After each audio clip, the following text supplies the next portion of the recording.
Hello everyone and welcome to part 11 of the React series. Today we will learn how to update the state of an array of objects, how to render a list and how to add keys. If you are new, please do subscribe, press the bell icon to get all the notifications. Let's get started.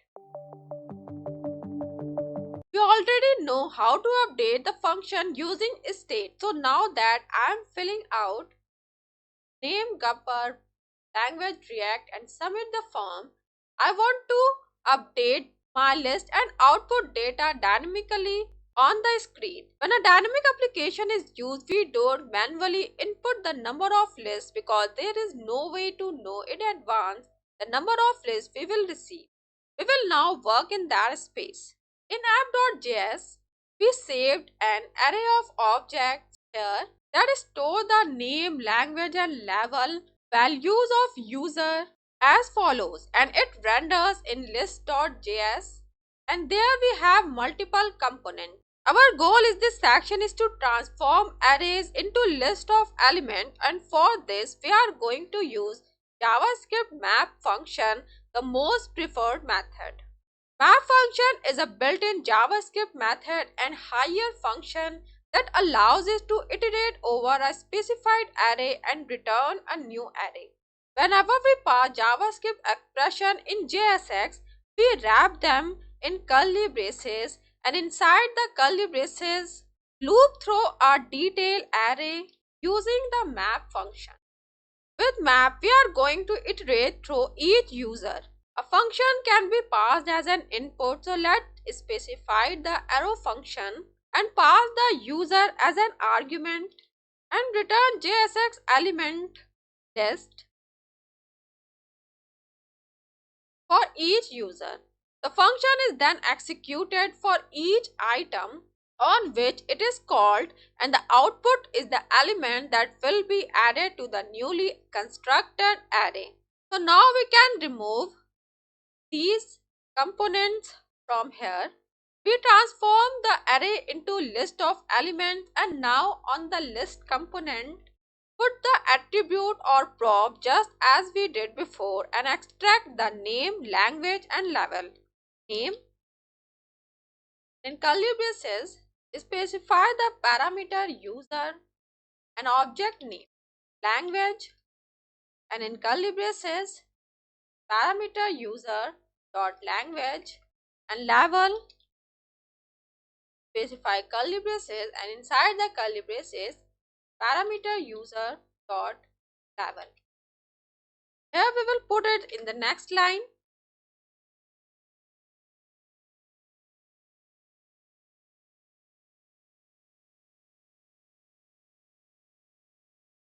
This is how we get rid of the hard-coded list element from JSX. Now if you save it and open your browser, you will see that our list is rendered dynamically just as before. In the previous video, we learned how to transfer data from a child component to a parent component. We also add the add detail handler function to app.js, and when the form is filled out and submitted, this add detail handler method is triggered and alert us to the value that has been submitted. Now we will go ahead and going to work in this area where we will update the list of arrays and add new user to the list. In React, when we want to change or update something, we use React State Management. Now we will import the useState hook at the start of the app component. Import useState from React, and now extract the course array outside of the app function. Grab it, cut it and paste it here. Now within the app function, use the const add array destructuring pattern to add the first variable users, which hold the current state, and the state updating function set user, which will update the existing list of arrays. Then declare the useState hook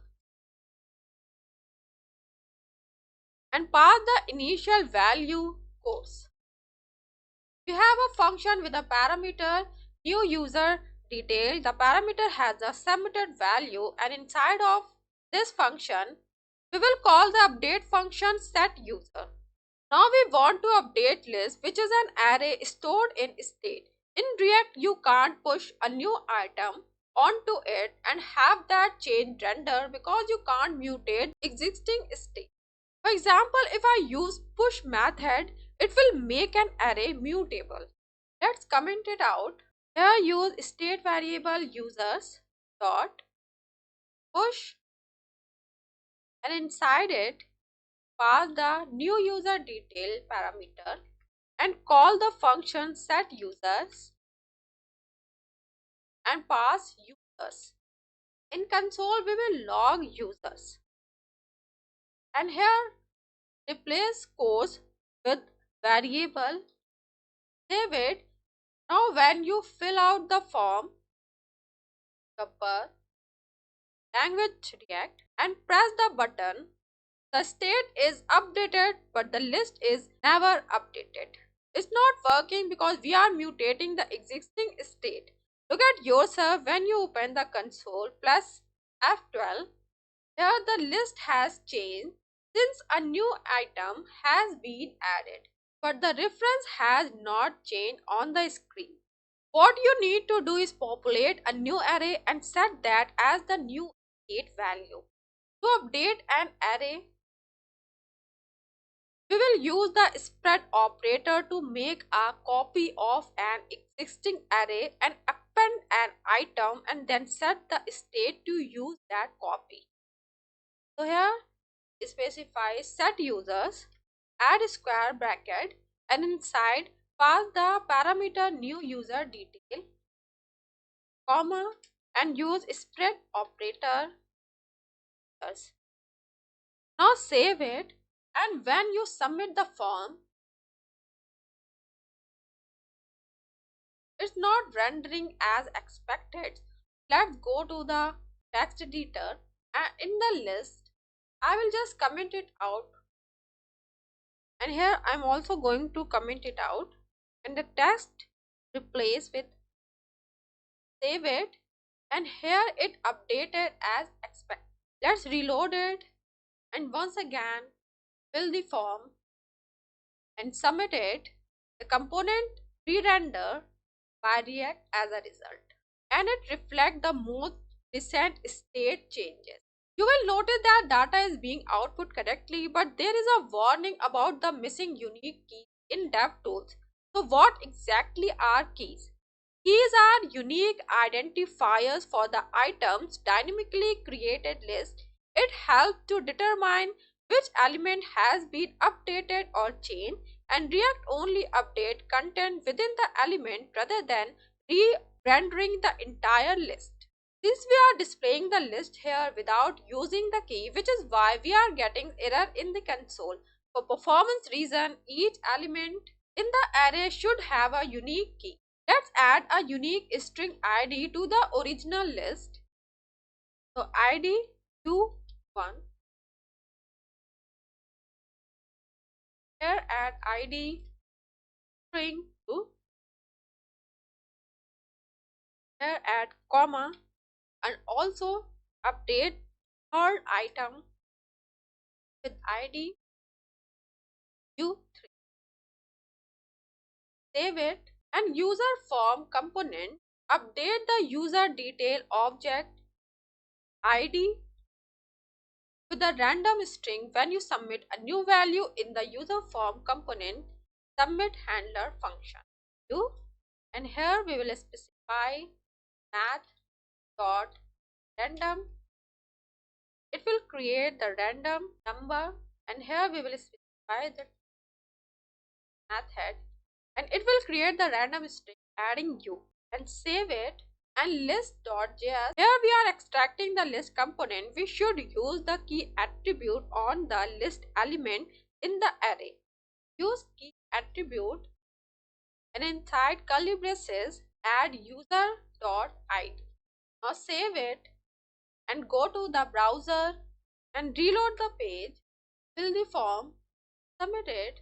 error has disappeared from the console. It is clear that each element must have a unique identity. Whenever we use map to convert data into a list of items so that React can differentiate them. So what we have learned in this section is use to non-mutating method map to convert data into an array of elements and adding new user in the list of using state hook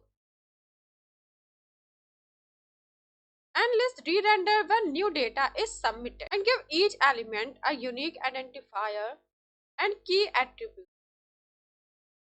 to help React in differentiating between them. That's all for today's guys. Thanks for watching. Please thumbs up if you like this video and comment and share, and if you are new please check out the React tutorial playlist.